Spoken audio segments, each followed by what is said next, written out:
This episode is brought to you by Stitcher. Stitcher is a podcast. Stitcher like Stitches? What? Stitcher like Stitches? No, Stitcher the podcast app. Oh, okay. Yeah, Stitcher the podcast app. They have a whole new serial podcast coming out called Wolverine the Long Night. It's Marvel's first venture into serial podcasting. Word? Yeah, it's a whole 13 episode series that goes on about Wolverine and the Long Night that he's going to be dealing with. You can get a free month actually if you use our code, which is Trusty in all capital letters. That's Trusty, T-U-R-S-T-Y. Trusty. That's what I said. Okay. It's at Stitcher.com/premium. Use the code, get the free month, and listen to Wolverine the Long Night.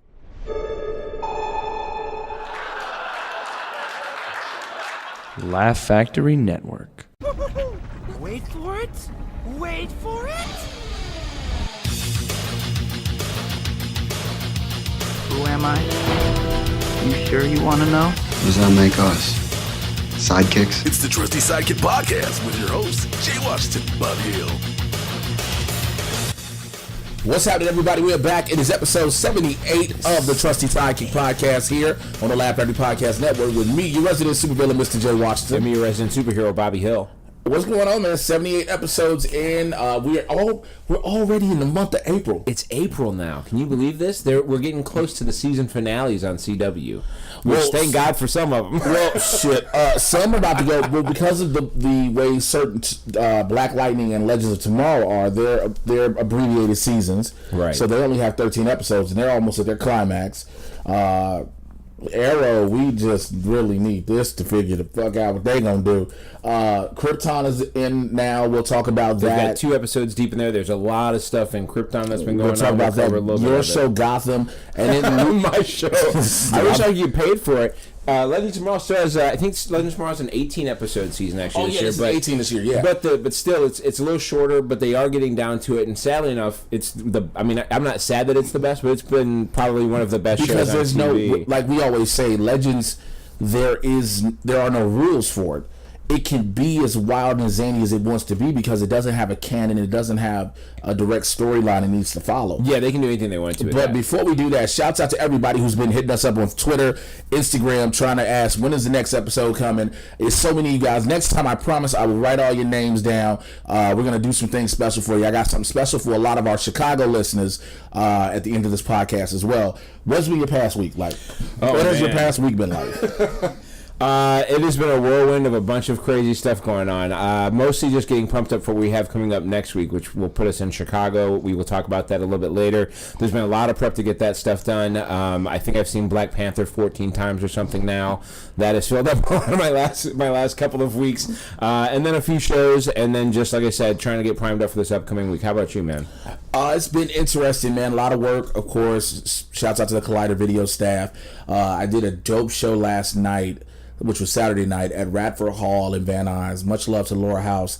She puts 3 comedians on and gives each comedian 30 minutes apiece. And it doesn't sound like much, but in Los Angeles, to have the ability to do 30 minutes straight is a blessing and an honor. Let's just say no that. Kidding.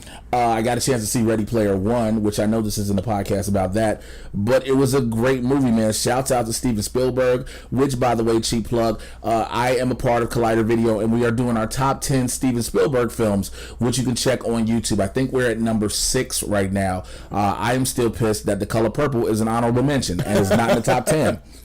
It literally should be in the top. Of course it should be. Because The Color Purple set you up for Saving Private Ryan, set you up for Schindler's List. Of course. Because he showed he can do those. But that's a whole nother story, man. That's a whole nother story. So let's get right into it. But for sure, check that stuff out. Jay does a lot of great work. He doesn't say it on here. It's one of the few things he doesn't brag about. But Jay does a lot of good work on Collider. And he's very good at stirring the pot over there, which allows him to be a great character for the stuff that they do. So stirring the pot a lot, too. It riles up internet fans, but then you get the fans like, yo, I'm glad your opinion is different from everybody else's. Right. Because why be the same, you know? But speaking of which, let's talk about some things. Let's talk about something that's real different to kick this show off. Let's talk about something I know we brought up minimally on a previous episode, but it's more information coming out now, and it's about DC's The New Gods. Of course, we mentioned that Wrinkle in Time director Ava DuVernay is going to direct this movie, and now here's some of the highlights of what they're saying. It's going to focus on the High Father, the Mother Boxes, Darkseid, Big Barda, Orion, and Mr. Miracle. How familiar are you with any of these characters? With the exception of Darkseid, not a whole lot. Not right? a whole lot. Yeah. There's a war that went on that this series covers, where these people are all from one planet. There's another group of people from another planet. They go to war with each other. I mean, everybody thinks they can do a space movie now because Guardians of the Galaxy did well and Thor Ragnarok did well, but like, it's not simple to now take superheroes and put them in space, because now we're not talking about superheroes. We're talking about just aliens on another planet. Thor only was successful because Guardians was successful. Right. And it takes somebody with a vision like Kevin Feige to say, we're going to go in space with a bunch of obscure heroes most people do not know about. Right. And we're going to make you love this movie. Yeah. This is DC Fourth World stuff. I literally have a reason, I believe in my heart, the reason Ava DuVernay is doing this film. Ava DuVernay was originally supposed to direct Black Panther. Right. And she felt she wouldn't have the creative control that she needed, so she acquiesced it to Ryan Coogler. And she happens to be a big Barda fan, which I didn't know that was a thing. But now we know. But there is one. And so I think this was like just like guilty. Like buyer's remorse almost. Like this was like just a guilt trip to yourself. Like, damn, I could have had Panther. I need to get in this, in this universe, this comic book universe. Yeah, no wrinkle in time has been a wrinkle in profits. I like what you did there. I'm gonna admit, I like what you did there. Do you think that hurts the respect that they need to put on her name as she's going to do the new guys? Not really. It's still Ava DuVernay no matter what. Yeah, she's allowed to. Wrinkle made its money back. It wasn't a global gigantic success like they thought it would be financially. I think it was more aimed at a specific demographic than they really talk about. Yeah, and that's fine. That's fine, but there's not a lot of 35-year-old guys rushing out to see Wrinkle in Time unless they have kids that they're taking. Right. That's the thing. People or young girlfriends. really young girlfriends, which is really fucking awkward. But yeah, I was like, somebody asked me, what did I think of Wrinkle? I was like, it's not for me. What do you think of the idea of DC of all the things they could be doing, of all the movies they could be making, what do you think of them deciding to go? This to me this is them going their Guardians. This is your Venom. This is like why are you doing this? No, and why are you sticking Ava DuVernay with this? Like, well, this is Will Smith playing Deadshot. Ooh, don't do shit. Oh, why we got to be reminded of that shit? It's like how when I hate this idea of getting super talented people getting stuck with weird projects. This should be what the kid who did Chronicle is supposed to be doing next, is the New Gods, not fucking Ava DuVernay. Okay. Yeah, I think if Ava was supposed to do anything, Jonathan Liebesman should be directing the New Gods. Ava, not fucking. If Ava was gonna do anything DC, she should have did the Batgirl movie. Yeah, she should have had the Batgirl movie. Holy shit, that would have been dope. That would have been dope. I would have loved to seen that. Well, let's keep Solo. Let's keep it within the DC realm, the DCEU. Wonder Woman 2. Pedro Pascal has been signed on to play a key undisclosed role. Yeah. Now we know already. Probably Hispanic. I'm pretty sure it's gonna be a Hispanic. Could you imagine Pedro Pascal playing a white guy? I want to see the backlash. We already know that Kristen Wiig has been cast as Cheetah. I think that's a great call. I'm excited. I'm fine with that. That is pretty much all we know. That's all we know. That's it. Which Patty Jenkins has been real quiet. Well, they don't even have the production team isn't even in place right now because Patty's still writing the script as well as work. She just got done working on her new TBS miniseries. But Zack Snyder is off of it. His wife is off of it. And also, Rat Pack is obviously not producing it anymore. Mm-hmm. So, because Ratner is fucking... He's gone. Goodbye, you touch people. Sorry. So, they don't really have... Like, the producers are not necessarily in place. But they are working on this and getting this done. They're signing people. It'll happen. It's just... They got to hand the project to somebody. Yeah, it's a matter. It's Patty Jenkins. She's proven successful with the first Wonder Woman. Everybody's waiting on this sequel. You have Gal Gadot. You have Kristen Wiig. You now have Pedro Pascal. You're good. Yeah. No problem. Yeah. So the Green Lantern Corps movie, yes, ladies and gentlemen, that is actually still happening. It's a real thing. And this is scary. I feel like this is some of the scariest news. So they are looking to have the director from Jack Reacher, 2 Mission Impossible films, the writer of The Usual Suspects and Edge of Tomorrow. Now, before you go on, that's Christopher McQuarrie. Now, except for The Usual Suspects, what do all of those movies have in common? Tom motherfucking Cruise. Oh, I don't want this. Yeah. I don't want it. So apparently the script calls for an older version of Hal Jordan to mentor a young Jon Stewart. I do not want to see a 5'3" Thank you. Hal Jordan. Thank you. I'm tired of people. I argued a lot on Twitter, which you can follow me as Mr. J Watch. I argued a lot why this should not happen. This shouldn't happen because everyone's like, oh, Tom Cruise can play the role. Yeah, but Hal Jordan should not be short. Here's the only argument for that is there is a like a good height for fighter pilots, and being too tall is not a benefit. If you're too tall as a fighter pilot, I think if you're over 5'11" as a fighter pilot, you can't. You're not a fighter. Yeah, you're not a fighter pilot. So like ideally, if you want to be realistic, a fighter pilot who is great is going to be 5'11" or shorter. So he's probably 5'9". Yeah. Honestly, would be what Hal Jordan should be. So, I mean, if you were to be technical about fighter pilots, that would be the right thing. However, and I love watching Tom Cruise action movies. I do. Because I don't know who the people are that he's portraying most of the time. But I have a vision about Hal Jordan, and so I don't think I could see Tom Cruise. You know what I mean? Like, you know what? I don't know. I literally have not had any. I've been more focused on who do you cast as Jon Stewart, right, as opposed to who do you cast as Hal Jordan. I really haven't had any ideas as to who I want. Now, Cruise has been one of those things keep popping up, and you're like, nah. I was like, no. But when you go really old, and then they could steal from the Men in Black, and they could get Tommy Lee Jones and Will Smith, and they could. I kind of don't want to see Will Smith and Jon Stewart. Could you imagine Tommy Lee Jones as old Hal Jordan? With the ring on and green and black tights? Absolutely fucking not. Bringing you the stars of Pitch Black. I think he almost wanted to kill himself when he played Two-Face in Batman. When he played Two-Face in Batman and Robin. So I was...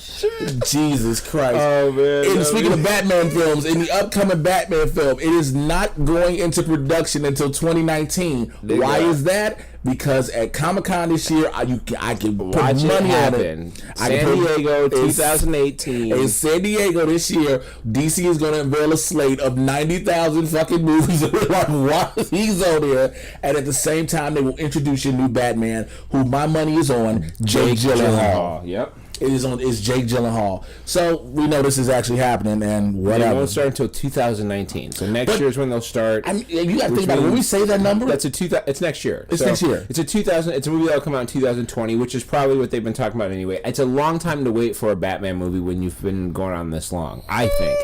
Now, in the meantime, I think Ben Affleck still pops up in a couple things. Shazam, he'll probably pop up in. No, so there's actually discussion that Henry Cavill will pop up. Superman will be in Shazam. Yeah.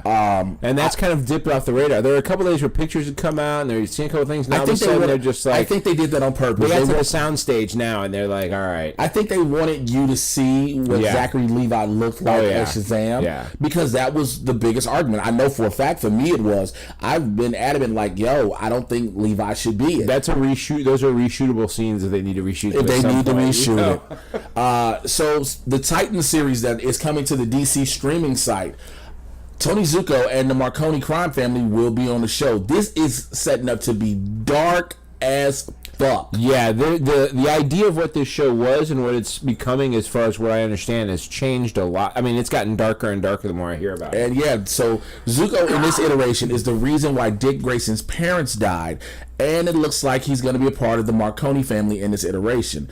Now, a leaked call sheet suggests that Dick Grayson is held up at Bruce's penthouse, which is going to be interesting because does that what's become Titan's Tower? How are they going to go about that? Exactly. Yeah. If you go, there's a couple sites that have it. If you search it out at all, there's a call sheet that actually says like interior of Bruce's penthouse living room, interior of Bruce's penthouse bathroom, interior of Bruce's penthouse computer room. So, and the list of characters they've got for it, they've got Dick Grayson, they've got Rachel, they've got Corey Garr. and then a couple stunt coordinators or whatever. But so there's a scene that obviously going to take place in the penthouse. So there'll be cool things that are going on. There's going to be some close ties to Batman with that, which Shazam, we haven't had a chance to talk about on here. Shazam has released its official logo. Again, Henry Cavill is said to be making an appearance in the movie. It wasn't much of a secret. I think people knew he was going to show up in it because you have to show the parallels in size. Yeah, and of who these people are too. Like there has to be, apparently the setup of the movie is that Billy Batson kind of idolizes Superman, and so when he gets gifted with these powers, he just wants to help like Superman. Yeah, so there's got to be one of those things where it's got to be that Arrow Flash moment where they kind of meet up and he's like, "Listen, buddy, you're taking a lot on your shoulders now. You got a lot of responsibility being this hero guy." He's got a Tony Stark to Spider-Man his ass one time. So give me back the suit. So that's what's going on right now with DC's films and TV shows. We got TV shows. We got more about the TV shows, but this is what's coming in production. We can actually go into. We'll do Krypton and all of the Arrowverse shows coming up a little bit later on. Yeah. Let's go to Marvel right now for the Infinity War. The final trailer and the TV spots have dropped officially. Dude, how are you feeling? I mean, I saw the trailer again before Ready Player One, and of course there was like 3D glasses on and completely geeked out of my mind. Dude, how do you feel about this right now? I'm bursting. I don't want to see anything else. I'm done seeing things. I want to see the movie. No featurettes. I don't want to see the first 5 minutes. Like, I'm tired of, there's one that shows officially how Thor and the Guardians meet. Not interested. And I thought we saw it already. But the only thing we got more in depth was Mantis is oogling over his muscles. Right. And Drax says, yeah, he's got very oily muscles. Everybody look at Drax like, what the fuck is wrong with you? No. But I've seen all I need to see. I'm ready to go. I also I'm glad I'm waiting to tell you this now. I had ran into Tom Tran earlier today, our buddy from the Sex Jokes and Rock and Roll podcast. We've done several Swapcast episodes with him, and we should probably have some coming up here with this Infinity War. We definitely should. I was talking to him, and I was like, "Yo, it is not happening, dude." And he was like, just wait and see. So for those who are wondering what I'm talking about, it was recently announced that Marvel is bringing back the Fantastic Four comics. And so Tom is under the strongest belief that the Fantastic Four will show up in Infinity War. I was like, yo. It's not happening. Granted, regardless, Marvel gets the rights back 2020 regardless. Right. But that doesn't mean they can start production. No, not at all. So look for them to come possibly Avengers 4 or whatnot, but they won't be in Avengers Infinity War. And speaking of Avengers 4, Chris Evans, Captain America, has said he is officially done after Avengers 4. And you know what? Here. I'm not mad. I still don't think he dies. I think he just goes off and gives up the shield to somebody else. I think he has to die because you leave that open. Because with these movies, when you have characters just drift away, you leave the open-endedness for them to come back, or people to consistently want them to come back. Kill off Steve Rogers. Steve Rogers dies in the comic books. I mean, it never even matters if people die because you can always bring people back. So what's the point of even killing somebody? You know what I mean? Shoot Captain America in the back of his head. Kill him. Who do you want to bring about the death of Captain America? Who do you think should finalize him?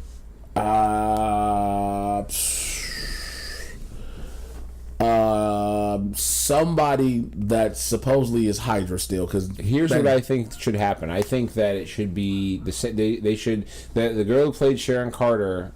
She's starting to build up some other good tick on some other TV shows. I say they bring her back and have Sharon Carter shoot him on the steps, like for real in the. Well, I'm all for that. The trial of Sharon Carter and then bring her along with the deal. Maybe Captain Marvel saves her or some shit like that. Speaking of Captain Marvel, filming has officially begun. There are a few set photos out. There's one photo that shows kicking in the 80s. They got Brie Larson meeting up with Jude Law, and also when it officially started casting, some great announcements came out that Clark Gregg, who plays Phil Coulson in Agents of S.H.I.E.L.D., Lee Pace, who played Ronan the Accuser, and Jamon Hansu, who played the freaking name, but he was in Guardians of the Galaxy. They all will be returning, which is perfect because this film is set in the 90s. Yes, not it 80s. is. It's in the 90s. So you get a young Ronan. You get the young Ronan, and you get all young of Digimon. Because this is heavily reliant on the Kree Skrull War. So you're getting that. Also, DeWanda Wise had to back out due to a scheduling conflict. Now, everybody kept saying she is potentially Monica Rambeau. Well, she's been replaced by Lashonda Lynch, who is from Still Starcross to take her place. Now, though it was known it was possibly going to be Monica Rambeau. She is the first black female Avenger prior to Captain Marvel. She also becomes known as Photon. I'm hoping this is what happens. I'm hoping this. But according to the breakdown of the character, everybody was hoping it was Monica Rambeau, but according to the breakdown of the character, Lynch is playing the mother of a young child who would be a contemporary to Carol Danvers, which means there could still be a Monica Rambeau out there. It's just not. It's just not Lynch. There's another woman that they've got who will be that person. And in news that's gonna make Bobby all the way happy, the why in the hell is this movie happening? Venom. Yeah, I'm such a roller coaster of emotion over what this movie's going on. Yeah, because there's a rumor. Yeah, the recent story is that they're not really going to have the fucking suit on until the very end. He almost will not have the suit on the whole time. A 2-hour movie of just Tom Hardy and probably some cuts to like a symbiote ready to go. Well, he's ready to do some shit. So he tried to debunk this, and he went on social media and was like, "People don't know what they're talking about."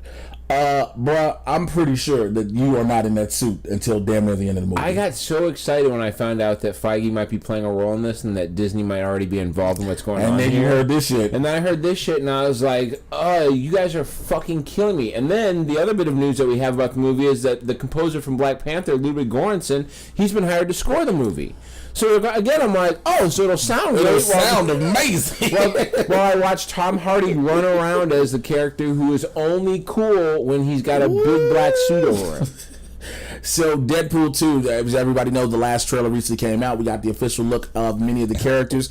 Terry Crews, we know he's going to be Bedlam. He is officially Bedlam now. Rob Riggle is the Bedlam Brothers. Actually, so he does Rob Riggle is in there. We see Zazie Beetz as Domino, and in the surprise, Bill Skarsgård. Rob Delaney. I'm sorry, Rob Delaney playing Pete Wisdom, which is a cool character. Excuse me, Rob Riggle. I know you can. Rob Riggle shows up. If there's a white guy in a suit, it's easy to guess that it's probably Rob Riggle. It's probably Rob Riggle. Also, Bill Skarsgård is in this. Now we think he might be Shatterstar. I think he's Zeitgeist, actually. That's what I meant. I'm sorry. I meant Zeitgeist. My brain has been all over the place with all this news that's been coming out. There's so many people being cast in things all over. So more likely he's Zeitgeist because nobody knew he was in the film until the trailer. Yeah. So this movie comes out May 18th.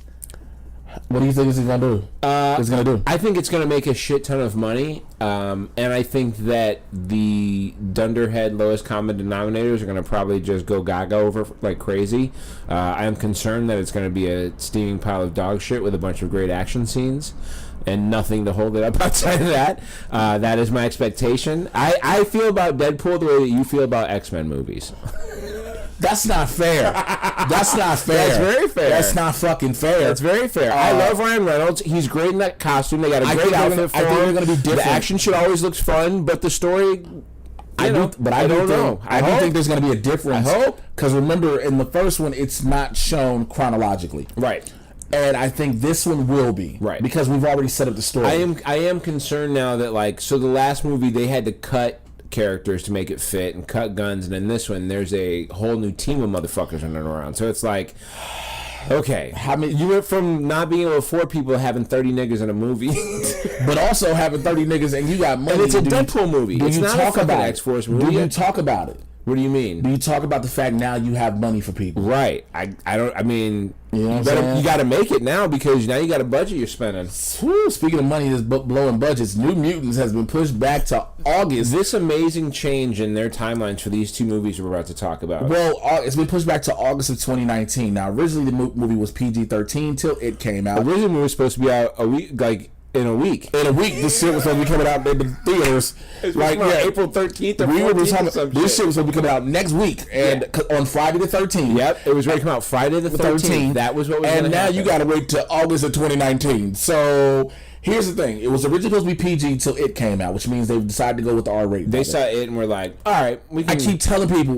like, oh, it wasn't set to be an R-rated horror movie. Yes, the fuck it was. Yeah. It was always set to be that. Yeah. Also, here's the thing. They are doing over 50% of reshoots. They are adding new characters. Correct. Another reason also that it's pushed the movie back so far, reshoots can't occur because Maisie Williams cannot be on set. Why? She has to film Game of Thrones. She's on Game of Thrones. Which is also a reason why X-Men Dark Phoenix got pushed back, because Sophia Turner has to go shoot Game of Thrones. So, but we'll go into X-Men Dark Phoenix in a minute. Now, here's some news that Bobby gave me that really shocked the shit out of me about this movie, and I'll let you take that. Sure. The crazy news about New Mutants, which I think would have been great, but is now not happening. John Hamm was originally signed to this movie. He was going to play Mr. Sinister, and that would have been fucking dope. I always was under the belief when we saw the picture with Ryan Reynolds, Hugh Jackman, and Pierce Brosnan. Everybody thought Pierce Brosnan was going to be Cable. It's like, no, well, who is he going to be? It was like, that's Mr. Sinister. I was hoping that would. I would have been fine with Pierce Brosnan. I would have been. But guess what? John Hamm would have been super amazing. But it ended up getting scrapped. It would have just been an end credit scene. It would have set something up for a future movie. I don't know what happened. I don't know. It would have been so great. Hopefully, John Hamm is still online with them to do something in the future, and not this. And then additionally, now instead of John Hamm, Antonio Banderas has been signed. He's playing a different villain altogether. I'm not sure which one it'll be. It again will be someone who probably has a Hispanic accent, because I've never heard Antonio Banderas not have one. But this will be a villain. His villain will be Puss in Boots. His villain will be sultry as his villain will be sultry as fuck. I will kill the mutants, and then I will take you, my pretty. I'm excited about it, though. I'm still excited about this movie. I know they're reshooting half of it. I still think the idea is right. If it's still what the trailer was, it could be a whole different movie by the time it's over. If you're reshooting 50% of a movie, that's crazy. And speaking of X-Men Dark Phoenix, that movie has been pushed back to April of 2019. Again, yes. Test screenings on it have said this shit is bad. Oh, boy. But again, I don't know anybody who was going into X-Men Dark Phoenix thinking after seeing X-Men Apocalypse that this shit has potential to be good. Yeah, I don't see it's. I've got more concerns about it now. The more when you start pushing movies back by like months and months at a time, I start freaking out. You know what I mean? You push a movie back by a week because something happened. Hey, totally understand that. You push a movie back by 6 months or a year and a half. I mean, you're just basically filming a new movie now. This is not even. It doesn't take that long to film a movie in the first fucking place. You know what I mean? Like, yeah. It's like 6 to 8 months to get a movie set and ready to go out into production. Essentially. I wish I understood what the hell was happening with that movie. Yeah. Speaking of movies that I don't know why the fuck this is happening. Another Fox shot. They're getting them all out there while they can. The Dr. Doom movie. Now, Noah Hawley, who is writing and set to direct it, he's looking to tell a story that mixes genres similar to the way that Captain America Winter Soldier did. Yeah, one of the things that Noah Hawley talked about was the idea that this character is a guy who's like he becomes the king of this Latvian, this small Latvian country, and gets these crazy intense powers. Is incredibly smart. Like there's a story here that you can tell about this weird place that he's in Jesus. As far as a country, and I'm upset. Why is it that we cannot just do Doom like he is supposed to be? Dr. Doom is a technological fucking genius. Right. Why we just can't have a genius who gets the mask from Latveria, from the mother country, yep, who invents this armor that he wears with the tunic and the hood, and we go from there. Right. Why do we need to give him powers? I don't understand. I think we're at a point now where you can tell a bad guy's origin story and have it just be about them. And so I think the idea of like creating, I think there should be room to tell a sympathetic version of this story where that happens, where you're telling his origin story but from his perspective. There's a lot. The thing about Dr. Doom that makes him an interesting character is that his motivations oftentimes have some validity because of his responsibility to his country, right? And so you can tell a story where, although what ends up becoming of him is evil, that his intentions are in his world something that works. And you can tell the story like a real origin story that's on canon. I guess. But I don't think they're going to do that here. I guess. Some of my favorite news that's coming out, there's a character named Nightwatch. Are you familiar with Nightwatch? He is the biggest Spawn ripoff in history. He is very much a Spawn ripoff. It nigga looks exactly like Spawn. It was Marvel's grab of that. But Chio Hidori Coker is writing the script for it right now, and your homeboy is trying to direct it. If Spike Lee directs this, I swear to God, I'm going to be in his email every 4 days. Like, yo, my little nigga. My little elder nigga. I will fly myself to New York for this film. It will get shot in New York, 100%. Of course it. Like, don't cast any of them black dudes. This There's is nowhere else that would get shot.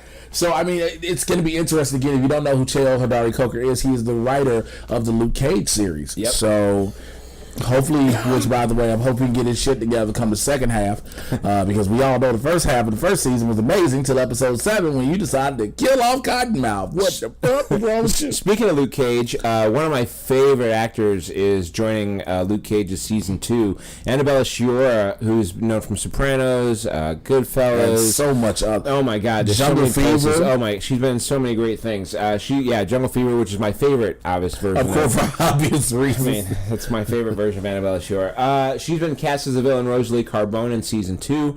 Rosalie Carbone did not have a giant character arc in any of the prior stories. I think she was a Punisher character. Actually, she was involved in a crime family. Well, we've been moving characters around, so but I'm excited to see her because I've heard that she really blows the doors off of this thing in season 2. So remember, we didn't know that. what to expect out of Sigourney Weaver and the Defenders. And granted, the series as itself fell flat, but she was great. She was amazing. She was great. Cloak and Dagger, the series that is coming to Freeform, the full trailer has set the stakes, and what we love about it is the fact that they switched the community roles, if you would, of the two. Yeah, the social stereotype. The social stereotype, yes. That the brother's from the wrong side of the tracks, and she comes from a world of privilege. She is from the wrong side of the tracks, and he is privileged as a motherfucker. Yeah, and the expectations on him are to perform well and be good in school and succeed, and she is not expected to be. And then that. they find out that their powers need each other in a sense. I like this idea because it brings us because the show takes place in Louisiana. It does create this idea of there being a mystical thing that draws them together. Which I can live with that. If it's in Louisiana, there's got to be some voodoo shit. There's got to be some voodoo shit, or else it's not. I mean, why are you even in Louisiana? To be honest with you, so I'm excited for Cloak and Dagger. Let's go to the DC TV shows, man. Let's kick it off with Legends of Tomorrow. This episode, Ava, was amazing. Like, first of all, I didn't know what to expect, and the way they did it was bananas.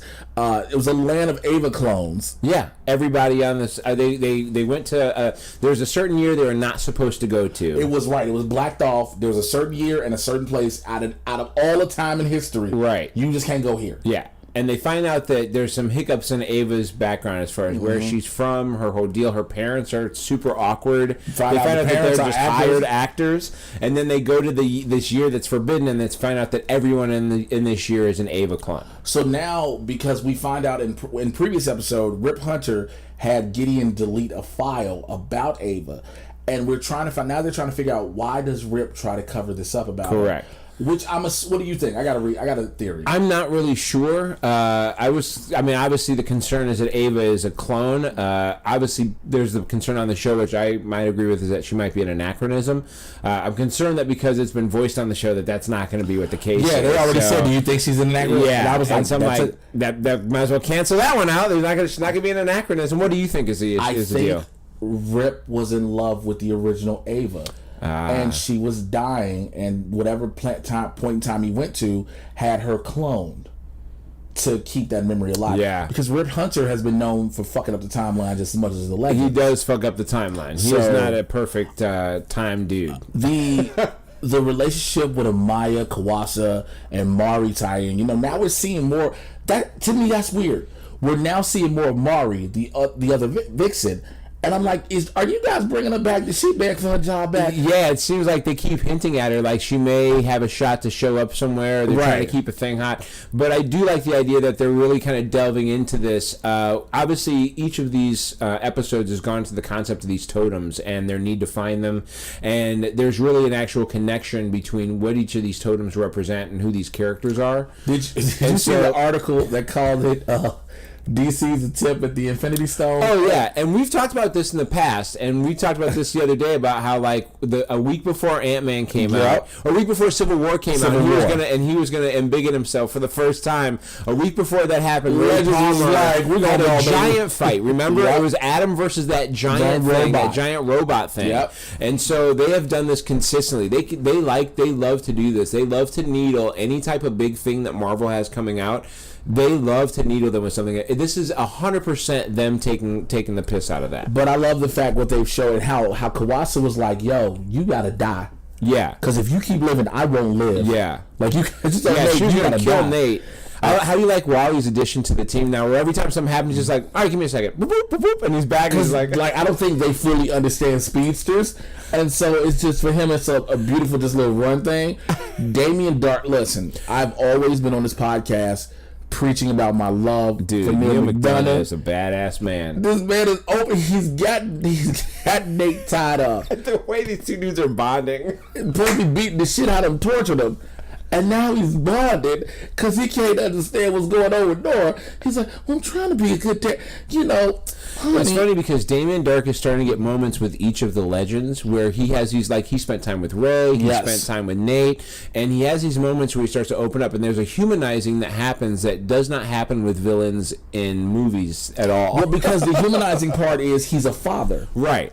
Yeah, he's a dad. He's got a daughter. You can tell he's remorseful over the fact that Nora has been sold over to this god. It's his demon. You can tell his remorse in that situation. So I think that's pretty cool. The Mick, Rory, and Zari battle of the totems when Mick called her maybe you stop acting like a bitch. Yeah, and Zari was she like fucking dealt on his ass. I also think his ability to play comedic foil to her straight person is really solid. I think that's solid chemistry. But also, like, has there ever been a time where a character on a show is openly talked about, like, observing Ramadan? No, and that's what I loved it, and they did it perfectly. And like, because he was being completely irreverent towards her deal, and then she put him in his place, and he ends up respecting her for it. But and you know what she never said? She mentions observing Ramadan. Yep. She can't eat pork. Yep. She said, she never says I'm a Muslim. She never says I'm a Muslim. Nope. Like, she said I'm a Muslim without saying I'm a Muslim. Yeah. Like, she never, I was waiting her to actually say it. And she never said it in this episode. Yeah, it's great. I think it's a great little way to just kind of, like, do a thing without being heavy-handed. Well, again, the Berlanti shows have been heavy on the socially conscious issues, the respect of other people, cultures, whether they be lesbian, bisexual, gay, transgender, different religions. And even if they don't always do it right, they seek to try and, like, bridge those ideas in a way that addresses them and lets people have a conversation piece to discuss when it's all said and done. And it's like, some people say, well, we shouldn't talk about these in these characters, talk about these issues in these characters, but you have to. Yeah, of these course. These are things people have happened. They're supposed to be fighting in the current timeline, so that's just the way it works. Right. Here's some great news for anybody that has been a fan of this man from originally when he had his own show on NBC to when he was brought back on Arrow season 4, I believe it was. Matt Ryan, who plays Constantine, is officially going to be a regular on the Wave Rider in season 4. That's a nice addition. Now, obviously, someone will probably get lost before this season is done. I hope this will finally take Amaya and send her back to Zambezi. She'll probably go back to Zambezi. I think we'll probably lose Nate. We may lose Nate along with Amaya. I don't know. Actually, I've grown attached to Nate. I like Nate. I like the steel thing. It's a nice addition. I think it's still stupid, but that's gonna happen. My favorite show out of every single show right now is Black Lightning. There has been no doubt about it. I'm gonna be in agreement with you on that one. Shouts out to Cress Williams and the entire cast. Nefessa Williams, China Ann McClain. They are all amazing. Yeah, I'd like even to say James Remar and Marvin Crondon Jones III. They have been phenomenal. This show is just. I mean. There isn't a whole. The CW's been successful. Berlanti's been successful. There were still some people wondering whether this was a thing they could pull off. The character is an older guy. He's got a family already. Mm-hmm. It's a different type of a version. He's black. There's a whole black community. There's very few white characters on there. Right. Gambi is literally one of the only white people that you see on the show because they're in on Atlanta a consistent Light. basis. Right. They're in Atlanta Light. So I think that's and it's been great. They do have some references to some of the other CW universe. So far we've gotten a reference to Vixen, and we've had a reference to Supergirl. Where was the Supergirl reference? There was a Supergirl reference. God, when was it? It was on the last episode. I forget what it was. They said something like "You're not Supergirl" or something like that. Like that. Yeah. So like. I mean, you say her name out loud. Obviously, there's a Supergirl that you know of somewhere, either as a real person or as a comic book character, which they reference. Well, they also have said that he exists in Supergirl's Earth. Yes. So I'm not sure how that all plays out. We don't know. The ASA was moving in on Jefferson through Gamby, and let me tell you, they was beating the dog shit out of Gamby. Yeah, they were working his ass out. And you know what? At first, I was like, remember I told you past episodes, shoot Gamby in the face. This time I was like, say Gamby, say Gamby. Well, you know, the setup is great because when the episode starts, Jefferson and Gamby are not getting along. Nope. I mean, Jefferson is pissed. He's angry. He knows that Gamby is a reason. He believes Gamby's the reason why his dad's dead. Yeah. You know, and that he's tied into this group of people who've been abducting children And have basically making metahumans. Right. So he's not interested in helping Gamby, but realizing that Gamby's going to get fucked up if he doesn't do something. And then the dope part towards the end of the episode when the ASA agent, because I'll do the reveal for spoiler later, but the ASA agent was like, man, Jefferson Pierce is Black Lightning. They were like, how do you know? Look, the agents was whooping his ass. Like, look, there's one 6'4" nigga that run around all of Freeland. 6'4" nigga in all of Freeland. This nigga has the same beard. Okay? These niggas had the 6'4" nigga has the broadest of shoulders. He was like, next time you see Jefferson Pierce, give him say, "Hey, bro," one time, and then you'll know. Hey, Holmes. Like, yeah, that's that nigga. That's that nigga. He was like, the agents were about to work over Jefferson Pierce. All of a sudden, it went dark. Black Lightning showed up. You put 2 and 2 together. Right, yeah. The fact that Jefferson and Anissa work together. How do you think about what do you think about those two? It looked beautiful. Like he yelled. He knows I have. Sometimes she was like, I have to jump in behind her because she's bulletproof. Yeah, the way they alter their movements around, it's like the way they have them working in tandem. They've obviously brought somebody in to coordinate this idea of that two people working together. Well. It looks well. Yeah, and what would be super dope is when Jennifer gets added into the mix because the three of them working together. I'm excited to see what happens. Jennifer had to get an MRI because she was trying to understand her powers. Lynn was trying to help her. And she was like, "Oh, something's wrong with the machine." Told her sister to go switch it. And it was because when Jennifer was in, it was electricity all around her. Switched up. Anissa goes in. It looks normal. She's like, "Okay." Jennifer goes back in. She was like, "Oh shit." She is producing energy out of her whole body. Yeah. She was like, she's a generator. She generates energy. Like your dad is a battery. Right. Now you know that is foreshadowing. What that tells you is that some shit's gonna go down. She's gonna charge the fuck up out of that. There's gonna be some scene where Jefferson's old ass is gonna be like, I can't keep this up. And she's gonna grab him and just light it up. And then he's probably gonna tap Anissa, and she's gonna slam some foot into the ground and just EMP the whole block. The big spoiler that came at the end to find out that the assistant principal has been keeping tabs. She's the spotter. She's the one who looks for kids who have abilities. And gets them snatched about ASA, and she's the one that is talked to by the head ASA official to say, look, Jefferson Pierce is Black Lightning. Bitch, you been under your nose the whole time. Right. You're supposed to be a spotter, bitch. You didn't realize this nigga got got powers? 6'4" nigga. Your whole job is spotting people with powers. You working for the man. Ain't no trying to get him. She was trying to get with him at the first. She was trying to get him in the first episode. Yeah. What do you think about the weirdness with the whole Lala thing? You know that's got to come back at some point because there's that the ASA shit is all like conspiracy, straightforward, and then you have this issue with Lala and this dude who keeps seeing his cousin who's dead because he killed him. I really am straight murdered that one dude who was bullshitting with him at the beginning for that deal. Wait, he told said you can leave. He was like, you can leave. Dude was like, don't walk up on me, Lala. And he pulled the gun out and it clicked and it fucking jammed. It misfire.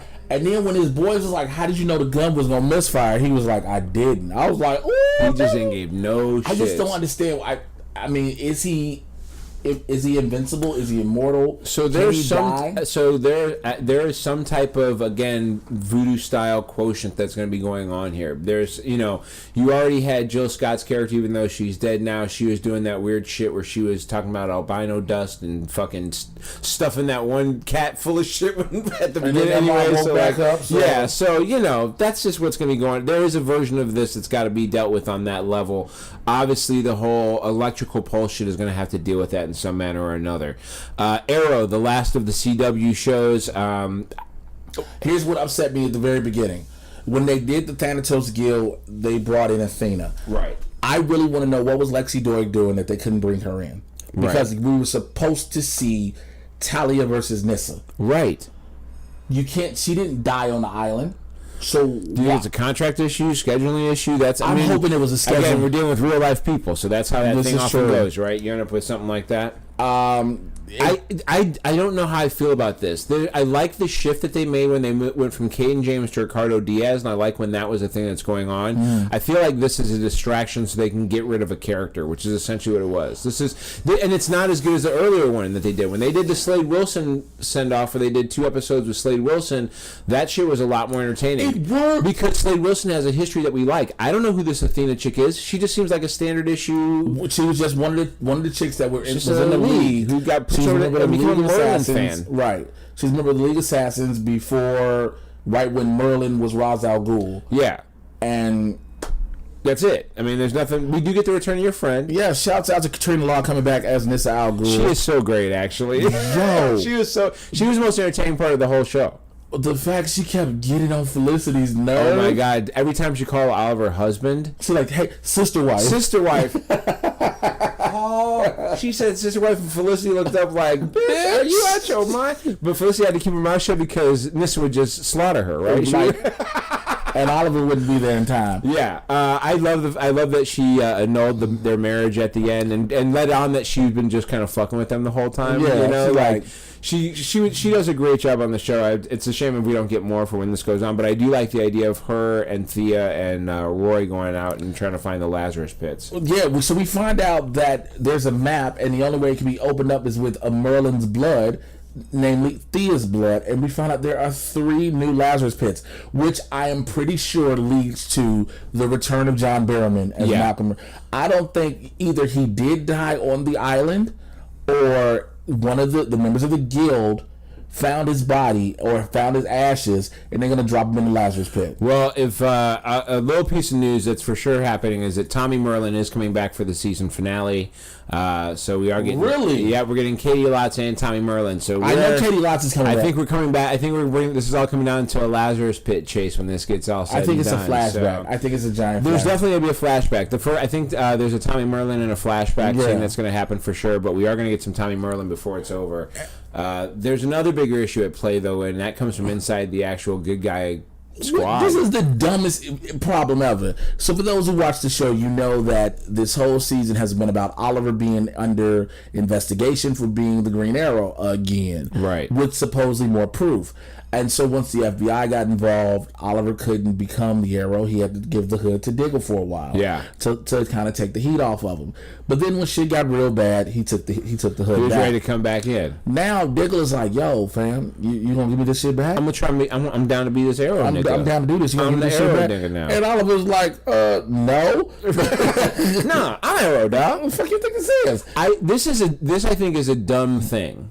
This is so stupid. Like, Oliver, just be a different. Be Spartan for a while. I don't know. Like, who cares? Does Diggle not want Oliver to go out and fight crime? Is that what he's saying? Diggle wants to take the chance that Oliver, in case Oliver gets hurt, because if Oliver gets hurt, it blows the bubble on everything. Sure, but I think he wants to prove he can do it. And also, here's another thing.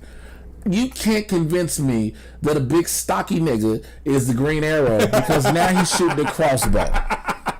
Well, he just switched it up on him, you know? What big stocky nigga? It's the Green Arrow Corps. First of all, we already got a 6'4" black dude running around Freeland. Everybody like, I don't think that's it. You already got a nigga with dreads running around, with little braids running around with a big T on his face. But he don't wear braids anymore. Oh, that's right. He switches up all the time. Right? He got an Afro puff. Switching over to Gotham on Fox. Oh no! Before we go, yes. This is another bit of news. Yes. This episode, even though they ended it off with Thea, Roy, and Nissa looking like they're going to search for the 3 Lazarus pits, we find out this is actually Willa Holland, who plays Thea, her last episode. Steven Spielberg's niece. She is gone. Right. She's out of there. She was like, she doesn't want to do it anymore. And I understand that, again, regular lives, things of the sorts. But if she can't pick up a gig somewhere else, maybe she'll come back someday, you know, once it gets to season 9. This shit ain't going down. This shit can't go. I was glad it was going as far as it has, but like I feel like the writing team doesn't Still care not anymore. heard announcements for the next season. With the except the only show still Black Lightning. Deservedly so. Arrow has not been renewed. The Flash has not been renewed. Legends has not been renewed. But again, we did just announce earlier that Matt Ryan is supposed to be in season 4, but yet there has been no season 4 order given out. Yeah, which is weird. I do believe those will happen. Those orders will come. I've looked at the ratings that they've been doing. They're doing fine, especially in comparison to other shows. There are other shows on there that have gotten new seasons that are doing way worse. So either they don't like them or whatever. But I assume that we're still going to see them. So we're going to talk about Bobby's favorite show, which is Gotham. Let me say something. Within the first 2 minutes, I was jumping like, what the fuck? Like, dude, the Jerome escape plan was so great. So in this we see, what's his first name? What's Tetch's first name? Oh God, Jarvis Tetch. We see Jarvis Tetch, Jonathan Crane. They managed to break out. And then they break out themselves in Arkham, and then they release Jerome Valeska. Which is a classic Arkham move. That happens plenty of times in Batman. Yeah. And there was guards cutting throats and everything. Oh yeah. Well, the first guard cut the rest of the guards' throats, and then cut her own damn throat. I was like, what the fuck? This episode was filled with like all types of crazy, senseless violence. The wrecking ball. The wrecking dude. They dropped a wrecking ball on a married couple and showed it to you. It was so crazy. I mean, it was instantaneous. That wrecking ball was so big. It was so big. It was unnecessarily big. There are a couple different revenge plans going on. Tetch is obviously still crazy about his sister Alice being killed. Blames that on Jim Gordon. Wants to get revenge. Trying to murder all of Gotham. Starts speaking on a radio station and telling everybody to go up to the roof and get some ready to jump off at midnight. Including Bullock. Bullock was trying to find out what radio station he was broadcasting on. Gets in a car, closes the door, and just listens until he finds the right station.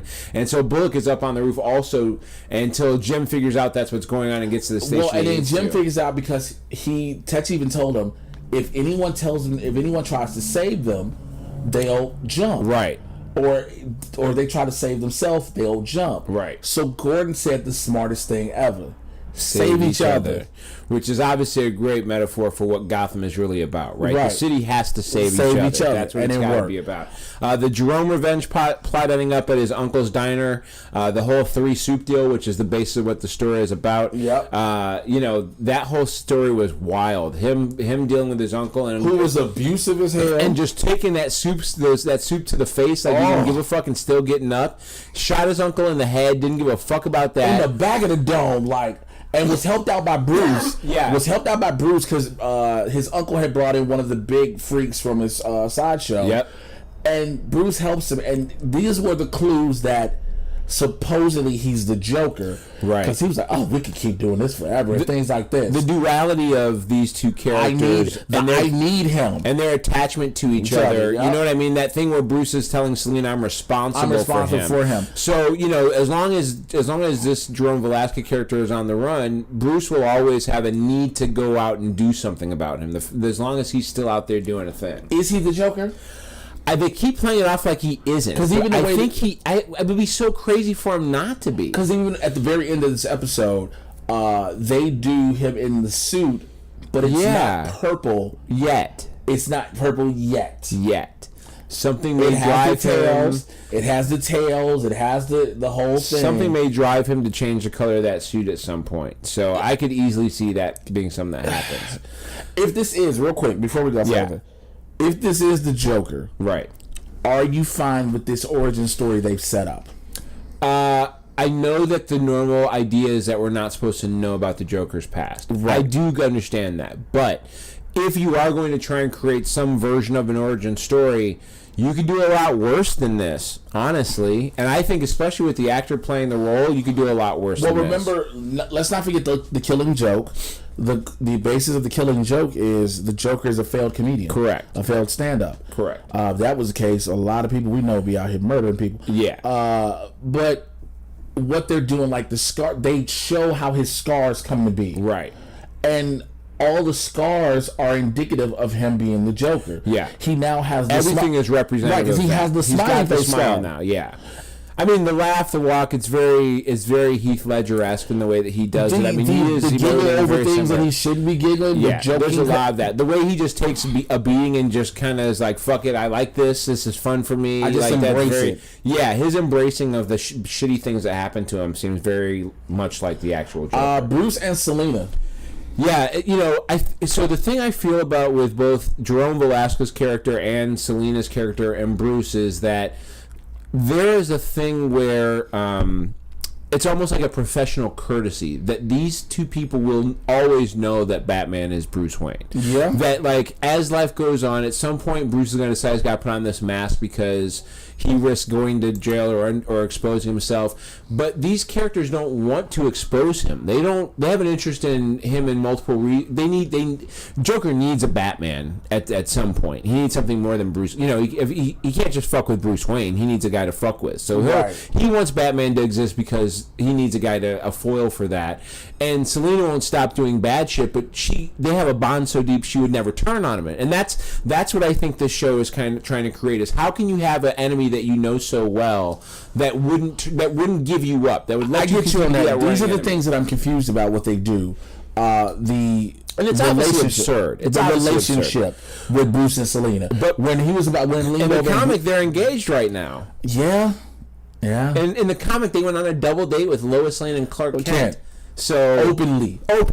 So like, everybody knowing who everybody is. So I mean, we got to roll with it. We're rolling with it, and that tension between her and him has always been kind of a thing. It creates a deeper level for it. I think it's Barbara pretty cool. is the new Ra's al Ghul. Yeah, I thought that was an interesting take. I thought that was what was happening. I thought the whole thing where the ladies killed all the dudes at the end was a little bit of a cheeseball move. I was like, because you never saw. I think the reason it's fine. It's fun. Whatever. But I was like okay. I don't know who Bruce is going to go train with, though. I guess he's not training with them at all now. Because so he'll skip that. He's just got to learn how to, and he's doing a pretty good job now. He's just got bigger and stronger. This motherfucker he held his own with that big ass. No, he walks into Gotham PD with his suit on, basically. No one wants to talk about this. Who wrote this script and was like, it'll be cool if Bruce was just walking around with this Kevlar suit. His Kevlar jumpsuit, we just cool. And goes and gets in a Rolls Royce. Hey, millionaire teenager, why are you walking into our police station with a Kevlar suit on? What are you up to? Now, there's already been instances where there's been a guy who's been, like, helping stop shit. Like, Jim has chased a guy before who put down bad guys. You know what I mean? Like, he already he's seen a vigilante guy running around. And Bruce is also wearing Kevlar suits. What the fuck do you think is happening?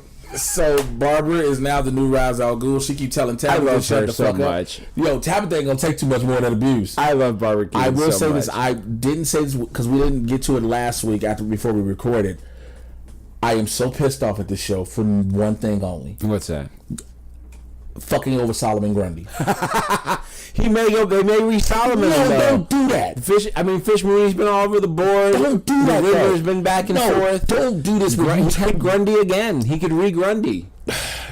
You made this dude, what's his real name? Cyrus Gold. Oh shit, they gonna throw him in the lake. So he come out the lake. Solomon Grundy, born on a Monday. He hears, me Grundy. Cool. He sees Tabitha, me no know this chick. Then gets hit in the head with a slab of concrete. Hey bitch, I'm Butch, how you doing? No! I'm Butch and I'm pale as fuck. I don't know what happened.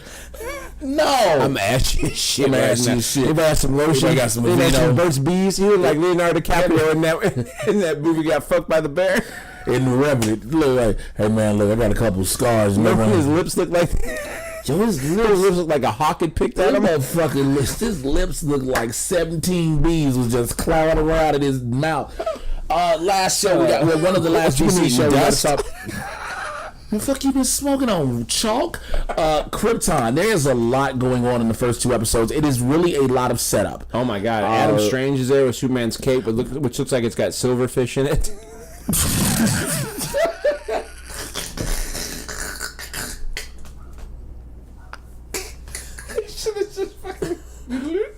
First of all, why the fuck does Superman's cape look so 1943-ish? Next question is, why the fuck does he have Superman's cape? Right. Why are you saying? How is that the thing? How do you? Hey man, This thing got a whole Fortress of Solitude in the current There's some timeline. shit you can take There's all out. types of shit you could have sent back. You could have sent back this nigga cape. Now Superman walking around with his ass out in red drawers because he got his rough. Oh my God! What do you feel about this setup? The unranking of the House of L, the Vex connection, the killing of his grandfather, the way he has to. I mean, he started off as rankless. They unranked him in the first episode, and before it was over, they decided they were going to get him a rank again. But they made him a Vex, right? And by the end of episode 2, he's like, "I'm chopping this off. You're gonna make me the Science Guild." I don't understand. I still stand by my. Why do we need this show? Right. I've heard from some very reliable sources that come episode 5, something major happens. It switches the whole thing and everything. But the Zods is interesting. It's weird. His parents being killed and then him being like, "Oh, you mean my grandson? My grandson? You sure it's my grandson?" Like now all of a sudden he believes it. We make sure Adam Strange mentions the Zeta tubes. Yeah. How do you feel about the Fortress of Solitude? Well, here's my problem with that. Is like, is this just like an L thing? Like, do they all just every one of these niggas got a Fortress of Solitude? Is that so? You know how when you're born, if you have a good family tradition, you get a birthright, and something's passed down from generation. Sometimes it's a sword. Occasionally, it's a coat of arms. It might be a branding when you get as a newborn. It might even be a birthmark. But in this case, from L, you get a Fortress of Solitude. Your very own Fortress of Solitude. Your very own ice blockade Fortress of Solitude. Not no shit in the desert. Not no shit in the warm tropical climate. No, Antarctica. I do feel like the first 2 episodes has been a lot of setup. There's a lot of characters. There's a lot of who people are. You got to figure out who it is. Yes. They're trying to make it seem like it's like a alien futuristic Game of Thrones kind of thing set 200 years in the past. I understand. Also, I made some people mad on my Stardust app because I've asked a question, and I understand the show is filmed in England. Why is everybody in Candle City British? They're all British and Irish. They're all British and Irish. So nobody like UK this is what we're gonna go with. And everybody's like, "Well, they're filming over there." I get it, but do you? Maybe accents repeat. How many accents can there be? Maybe they repeat. How do they know what? And by the way, why do Kryptonians look like humans? Why are we just that? No one has ever discussed another humanoid. Humanoids have to be on other planets too. That happens. Well, that clearly is the case. Maybe it works the same. Maybe it works the same way. Do you feel like the Brainiac storyline's kind of moving a little too slow? You wanted him already? I don't need to see him already. I mean, by the end of the second episode, they're saying he's here. And then we get the tease at the end of 1. Yeah, it just seems like there's a lot of dancing around this idea that he's, Because they're 2 different stories. Right. There's Sag-El trying to win his family's name back. Right. And then there's Sag-El has to be prepped to stop Brainiac from happening. Yeah. I wonder how much this God of Ra is going to hold up once the Brainiac dude shows up. That was some Game of Thrones shit. That big head ass nigga. The mini-face God shit. That was some fucking. That was clearly Game of Thrones-ish. Last show of the week, Agents of S.H.I.E.L.D. I am so now into this storyline. See? I told you it would get here. I just told you. Hold on, my man. I am so hold on. The whole Hail Hydra. He's like, Hail Hydra. No. First of all, Phil Coulson. Clark Gregg is so good. He is just. Hail Hydra. This was a great episode to remind you of how solid Phil Coulson is as like a stand-up person, a man who's loyal to his deal. A guy, one of the big elements that they covered in this was these 4 different characters' approach to a morning in Hydra's quarters, right? Like they start off by showing someone who you find out is actually Hale as a child, right, with her dog going through her that morning. She wakes up going through that last thing, fighting a Von Strucker kid, going in on that Von Strucker kid, and then all she wants to do is she wants to be a badass agent person, right? And they tell her thing is she's gonna have a kid for the fucking cause, which is now why she pushes her daughter Ruby, right? And it was so dope when Coulson walked in, was like, oops, all berries. Yeah, which is great because the next person that they show is Talbot, and they show his morning waking up, and you go through the process, and you see how his morning starts off. You see Ruby and how her morning starts off and what she's up to, and then you see Coulson who approaches it differently than kind of what everybody does. Where he's just like, yeah, I don't give a fuck about what's going on. This is something I want. I'm going back to my room. When you want me, you come see me. Come see me. Talbot was there demanding. You know what I mean? Who the fuck are you? What the fuck is this? Nebula. And Cole's like, whatever, man. Come get me when you want to find me. And I think that's a major difference in who these people are. I love the fact they do this, and at least somebody acknowledged it.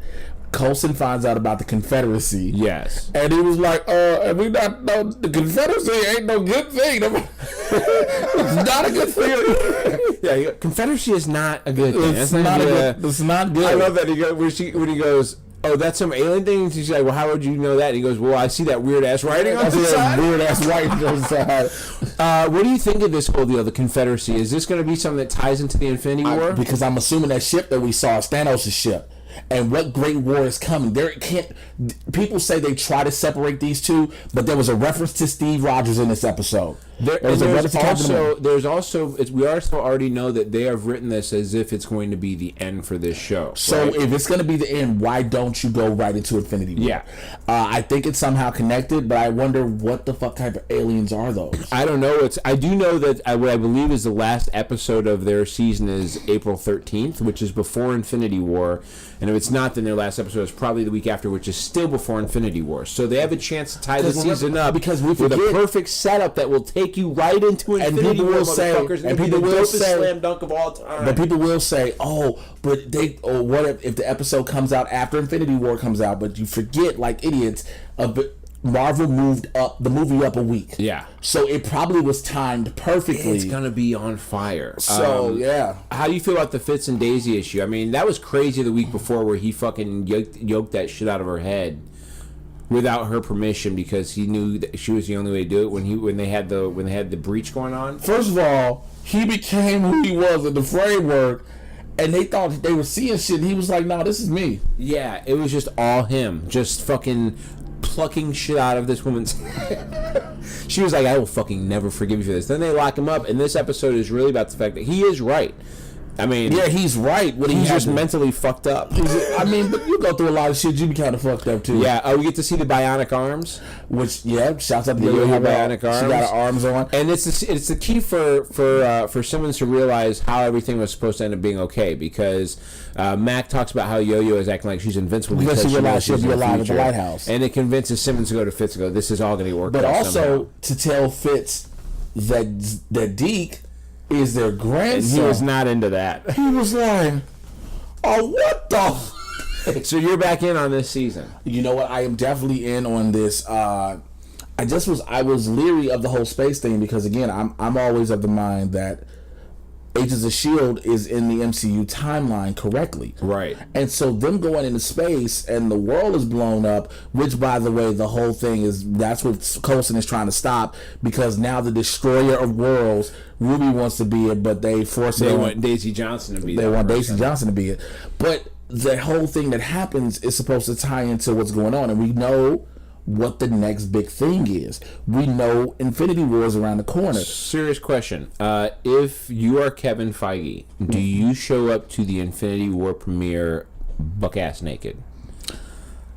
With a bow around my testicles. You know why?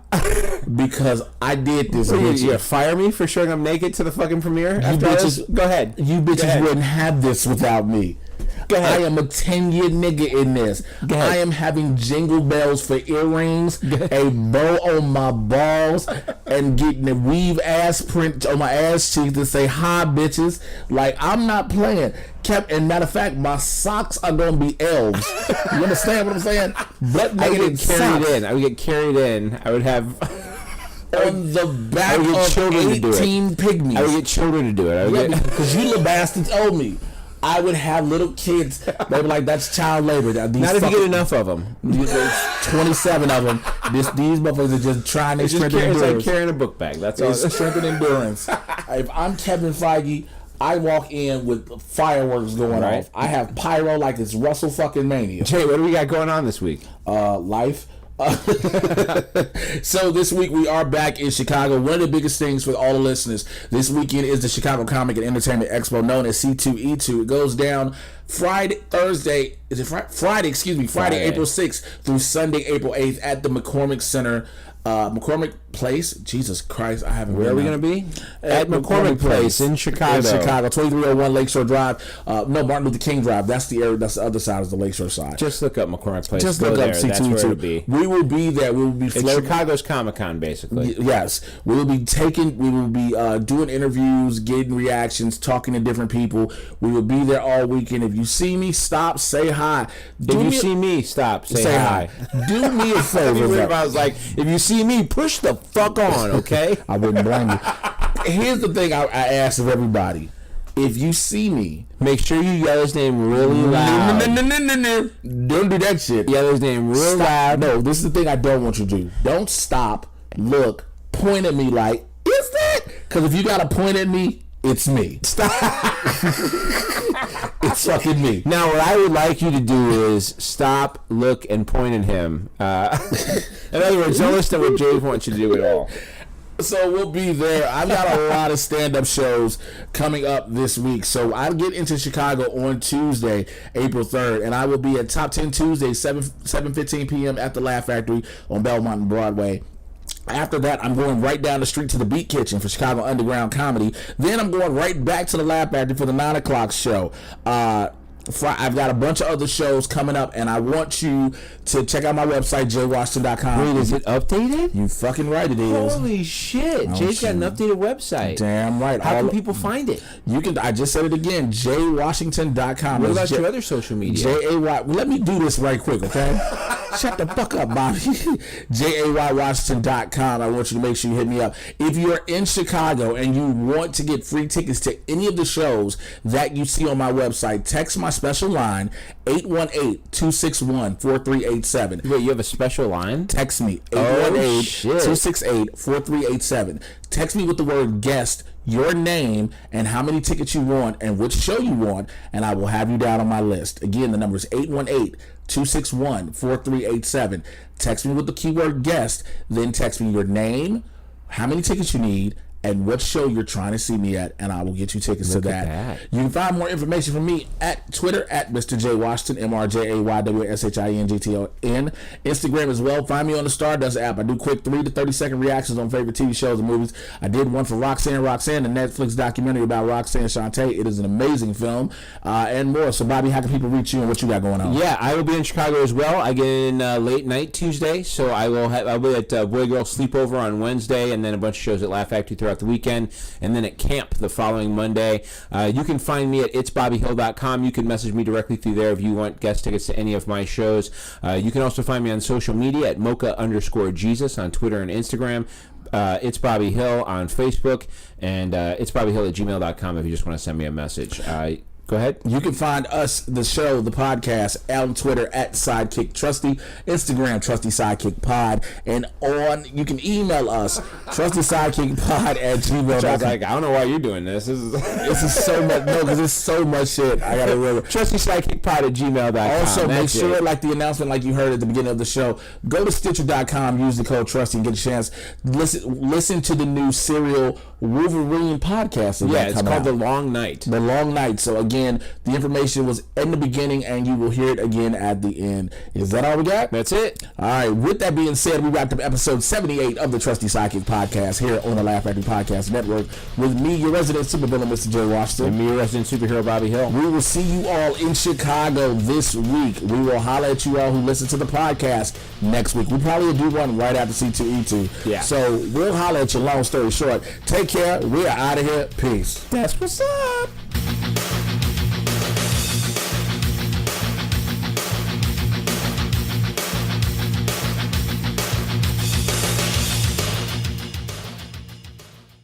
This episode is brought to you by Stitcher. Stitcher is a podcast. Stitcher like Stitches? What? Stitcher like Stitches? No, Stitcher the podcast app. Oh, okay. Yeah, Stitcher the podcast app. They have a whole new serial podcast coming out called Wolverine the Long Night. It's Marvel's first venture into serial podcasting. Word? Yeah, it's a whole 13 episode series that goes on about Wolverine and the Long Night that he's going to be dealing with. You can get a free month actually if you use our code, which is Trusty in all capital letters. That's Trusty, Trusty. Trusty. That's what I said. Okay. It's at Stitcher.com/premium. Use the code, get the free month, and listen to Wolverine the Long Night.